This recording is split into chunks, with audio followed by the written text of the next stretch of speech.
सरकार ने एफडीआई नीति में बदलाव किया। Why Indian government change FDI rules. आज हमारा टॉपिक्स ये है फ्रेंड्स। आज इस टॉपिक्स पर हम बात करेंगे कि क्यों इंडियन गवर्नमेंट ने आखिर एफडीआई रूल्स को चेंज किया। तो हाय फ्रेंड्स, एक बार फिर से आप सभी का स्वागत है शिक्षा प्रकाश में। मैं एक बार फिर से आपके सामने हाजिर हो गया, लेकिन आज हम बात करेंगे why Indian government change FDI rules. तो चलिए देर नहीं करते हैं, हमारा टॉपिक्स का पहला स्लाइड पे चलते हैं। ये रहा हमारा टॉपिक्स का पहला slide. HDFC bank of India, peoples bank of China. आपके सामने दो बैंक है, एक बैंक है HDFC बैंक इंडिया का, भारत का है, और दूसरा है peoples bank of India, China का है। एक्चुअली फ्रेंड, थोड़ा मैं पहले आपको ब्रीफ समझाता हूँ, ठीक है। ब्रीफ में मैं आपको समझाता हूँ, छोटे शब्द में समझाता हूँ। एक्चुअली फ्रेंड, कोरोना वायरस का अभी कहर सब जगह है, चल रहा है। तो उस हिसाब से हर जगह शेयर मार्केटिंग हर जगह ही डाउन हो गया है। तो भारत का भी बहुत ज़्यादा डाउन हो गया और HDFC का भी बहुत ज़्यादा डाउन हो गया, ठीक है, डाउन हो गया है।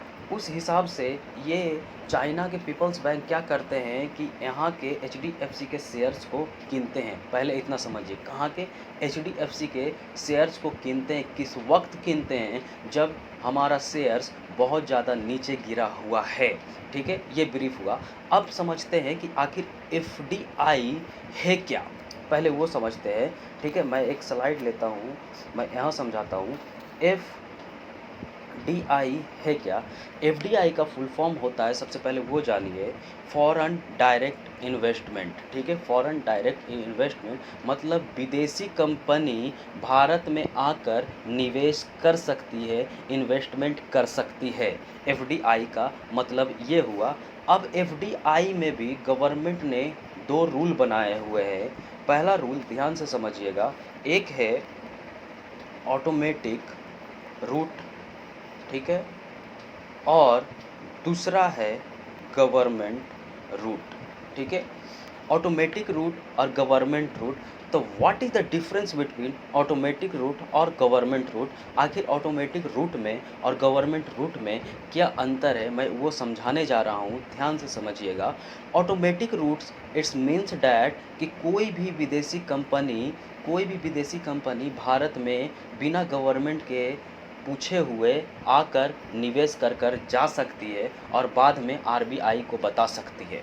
फिर से समझिए, कोई भी कंपनी, विदेशी कंपनी भारत में आएगी, इन्वेस्टमेंट करेगी बिना गवर्नमेंट के पूछे हुए, ठीक है। इन्वेस्टमेंट कर कर जाएगी, शेयर्स किनेगी या कोई भी चीज़ उन्हें किनना है वो किनेगी और वो चली जाएगी, फिर बताएगी आरबीआई को। ये क्या हुआ? ऑटोमेटिक रूट हुआ, ठीक है। दूसरा पे आते हैं, गवर्नमेंट रूट क्या है? व्हाट इज गवर्नमेंट रूट, ठीक है।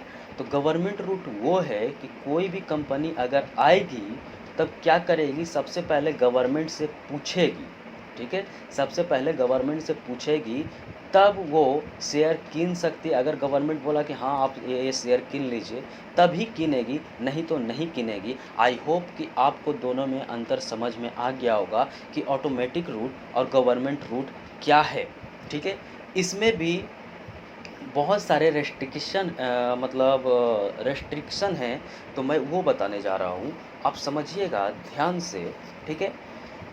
एक्चुअली फ्रेंड, पहले पहले जब तक अब तक कुछ दिन पहले तक एफडीआई का रूल नहीं चेंज हुआ था, मैं वो बताने जा रहा हूँ। थोड़ा समझिएगा क्या था कि ऑटोमेटिक, मान लीजिए जो हमारा इंडिया का बॉर्डर है, लैंड बॉर्डर है, लैंड बॉर्डर से जो जो कंट्री जुड़े हुए हैं, पहले वो देखते हैं। ये रहा चाइना, बांग्लादेश, पाकिस्तान, भूटान, नेपाल, म्यांमार और अफ़गानिस्तान। ये रहा जो हमारे लैंड ज़मीनी बॉर्डर से जुड़े हुए हैं, लैंड बॉर्डर से जुड़े हुए हैं, ये कंट्री हैं, चाइना, बांग्लादेश, पाकिस्तान, भूटान, नेपाल, म्यांमार और अफ़गानिस्तान, ठीक है। ऑटोमेटिक रूट का मतलब मैंने आपको समझाया। अब देखिए, ऑटोमेटिक रूट में सबसे पहले जब तक एफडीआई रूल चेंज नहीं हुआ था, चाइना, ठीक है, भूटान, ठीक है, नेपाल, म्यांमार, अफ़गानिस्तान, ठीक है। ये तो क्या कर सकते थे कि ऑटोमेटिक रूट के ज़रिए, मतलब बिना गवर्नमेंट से पूछे हुए भारत आएगी, निवेश करेगी, मतलब शेयर किनेगी या जो भी कितना इन्वेस्टमेंट करेगी और चली जाएगी, फिर आरबीआई को बताएगी। कौन-कौन? चाइना, भूटान, नेपाल, म्यांमार और अफ़गानिस्तान। अब बच गए 2, कौन-कौन? पाकिस्तान और बांग्लादेश। पाकिस्तान और बांग्लादेश को, ठीक है, गवर्नमेंट रूट से गुजरना पड़ेगा, ठीक है। पहले का रूल क्या था कि पाकिस्तान और बांग्लादेश को सिर्फ गवर्नमेंट रूट से गुजरना पड़ेगा। मतलब अगर ये पाकिस्तान और बांग्लादेश निवेश करना चाहती है, कोई शेयर किनना चाहती है, मतलब किसी बैंक के भारत में निवेश करना चाहती है, तो उन्हें पहले गवर्नमेंट का इजाज़त लेना पड़ेगा। अगर गवर्नमेंट कहेगी कि हाँ आप किनिए, तभी होगा, ठीक है। मैंने ये समझा दिया पहले का चीज़। आई होप कि आपको एफडीआई रूल्स समझ में आ गया होगा। मैंने एफडीआई में सारा चीज़ बताया आपको, ठीक है। अब समझते हैं कि आखिर ये एफडीआई रूल्स चेंज क्यों करना पड़ा, मैं वो समझाने जा रहा हूँ, ठीक है। फिर से अब समझिएगा। अब देखो फ्रेंड्स, हो क्या रहा है कि कोरोना वायरस के चलते या चक्कर में किसी भी चलते हर जगह लॉकडाउन है, ठीक है। भारत का शेयर मार्केट बहुत ज़्यादा डाउन हो गया है, बहुत ज़्यादा गिर गया है, ठीक है, बहुत ज़्यादा गिर गया है। उस हिसाब से ये चाइना का बैंक एचडीएफसी में 1% से भी ज़्यादा शेयर किन लेता है, ठीक है। जब हमारा भारत का शेयर्स बहुत ज़्यादा डाउन है, मतलब बहुत ज़्यादा गिरा हुआ है, उस हिसाब से चाइना का जो पीपल्स बैंक है, वो 1% से भी ज़्यादा शेयर एचडीएफसी से किन लेता है।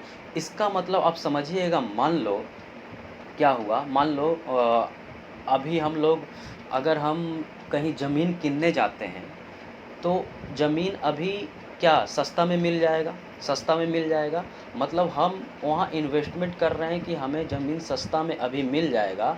अब जब लॉकडाउन खुलेगी, सब गतिविधियाँ होने लगेगी, ठीक है, मतलब सब कुछ मोशन में होने लगेगा, इकोनॉमी सही होने लगेगा, तो जो इन्वेस्टमेंट किए हम उस चीज़ पर, उस ज़मीन पर, मान लो 10 लाख में अगर ज़मीन किन रहे हैं, तो वही इकोनॉमी अगर इंक्रीज हो जाए और गतिविधियाँ होने लगे, तो वही ज़मीन का दाम कितना हो जाएगा? 50 लाख, 1 करोड़, इस तरह से।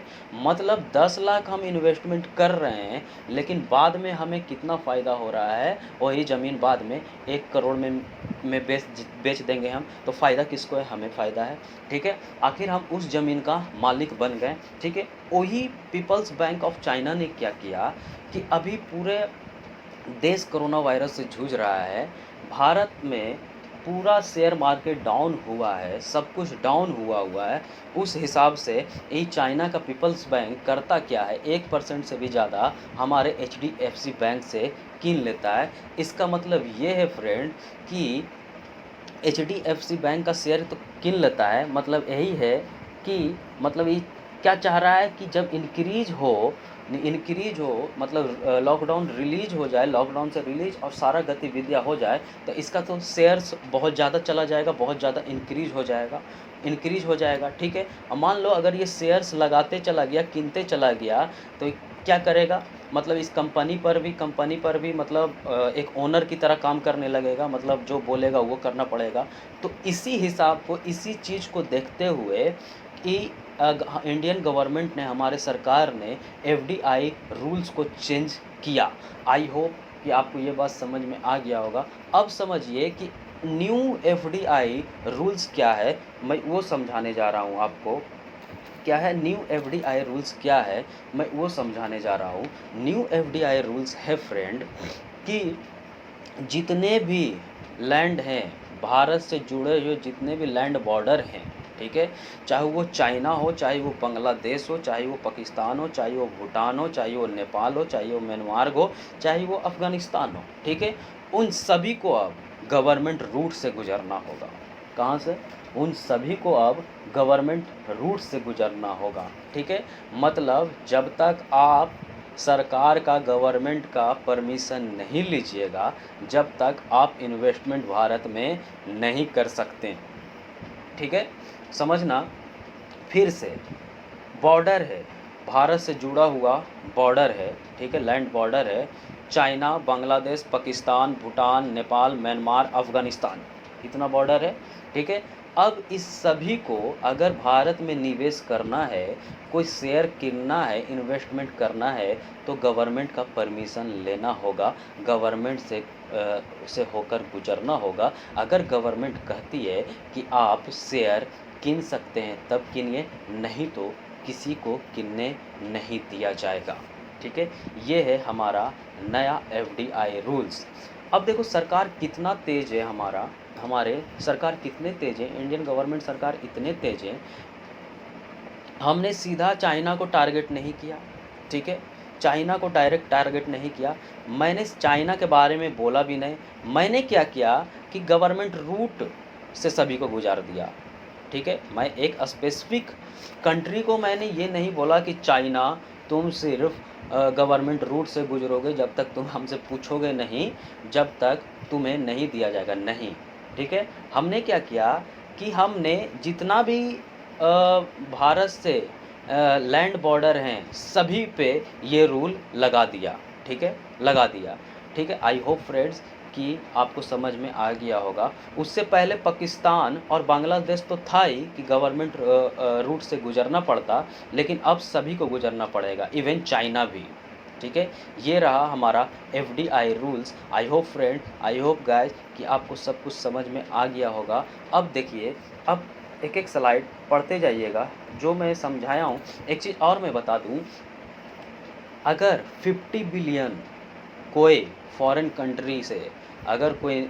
ला रहा है भारत में, ठीक है, 50 बिलियन से भी ज़्यादा अगर कोई भारत में ला रहा है, ठीक है, तो क्या होगा, उसे गवर्नमेंट रूट से उसे भी गुजरना पड़ेगा, ठीक है फ्रेंड। आई होप कि आपको सब कुछ समझ में आ गया होगा फ्रेंड। अगर समझ में आया तो प्लीज़ लाइक करिए, सब्सक्राइब करिए और शेयर करिए। अब चलिए एक एक करके स्लाइड पढ़ते हैं, जो मैंने समझाया वही है, ठीक है, ये आपको समझ में। अब देखिए, government amends the extend FDI policy for covering opportunistic takeovers, ठीक है, वही मैंने समझाया कि सरकार मौजूदा कोविड-19 महामारी के कारण अवसरवादी, ठीक है, जो मैंने समझाया कि कोई टेक ओवर ना कर ले, मतलब हम पे कोई ये मेरा मालिक ना बन जाए। जैसे चाइना क्या कर रहा था, शेयर्स गिनते जा रहा था, बढ़ जाता तो ऐसा मतलब ज़्यादा शेयर्स कर देता, यही सब। तो ये सब ना आप पढ़ लीजिएगा, ठीक है। अब ये भी स्लाइड देखिए जो मैंने समझाया। Companies in any country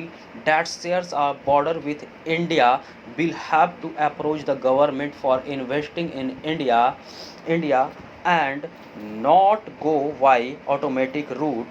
The Commerce and the Industry Ministry said in a press note spelling out its new foreign direct investment of FDI policy neighboring states, ठीक है, नेबरिंग स्टेट्स, ठीक है। तो जो मैंने समझाया है कि सबको परमिशन लेना होगा, ऑटोमेटिक नहीं अब आना अप्रोच होगा, ठीक है, गवर्नमेंट रूट से ही गुजरना होगा, वही लिखा हुआ है, ठीक है। अब ये भी स्लाइड आप देख लीजिए, ठीक है। The reviews FDI rules 6 to curb opportunistic take over, वही चीज़ लिखा हुआ है, तो आप देख लीजिएगा इसे। अब देखिए ये भी देख लीजिए। FDI in India is allowed under the 2 modes, either through the automatic routes, which route automatic route for which company don't need to government approval, or the government route which company need go ahead from the पेशमीदा centre, वही चीज़ है, ठीक है। जब तक आप government route से नहीं गुजरिएगा, जब तक आपको अब कोई चारा नहीं है, निवेश नहीं करने दिया जाएगा, ठीक है। इधर देखिए, the reverse rule is not applicable to the recent 1.01% stake sale by mortgage. मतलब इसका मतलब ये क्या है कि चाइना ने जो निवेश कर दिया, ठीक है, 1.01% निवेश किया चाइना HDFC में, वो तो शेयर रहेगा ही, लेकिन अब गवर्नमेंट रूट से गुजरना होगा, ठीक है, वो शेयर नहीं हटेगा, ठीक है। अब देखिए, proposal involving FDI exceeding rate 50 billions are placed before the cabinet committee on economic affair। जैसा मैंने समझाया कि 50 बिलियन से आप ज़्यादा अगर लाते हो कंट्री में, आप भारत में आ रहे हो लेकर, तो आपको गवर्नमेंट का परमिशन लेना होगा इकोनॉमिक अफेयर्स से, मतलब ठीक है ना, लेना होगा गवर्नमेंट का, ठीक है। तो इतना बात हुआ फ्रेंड्स। आई होप कि आपको सब कुछ समझ में आ गया होगा। मैंने सब कुछ समझाया कि एफडीआई रूल्स चेंज करना कितना सही मतलब डिसीजन है, बहुत अच्छा डिसीजन है। हमारा इंडियन सरकार बहुत ही ज़्यादा स्मार्ट हो गई है। तो थैंक यू फ्रेंड, अगर समझ में आया होगा तो प्लीज़ लाइक करिए, सब्सक्राइब करिए और शेयर करिए। थैंक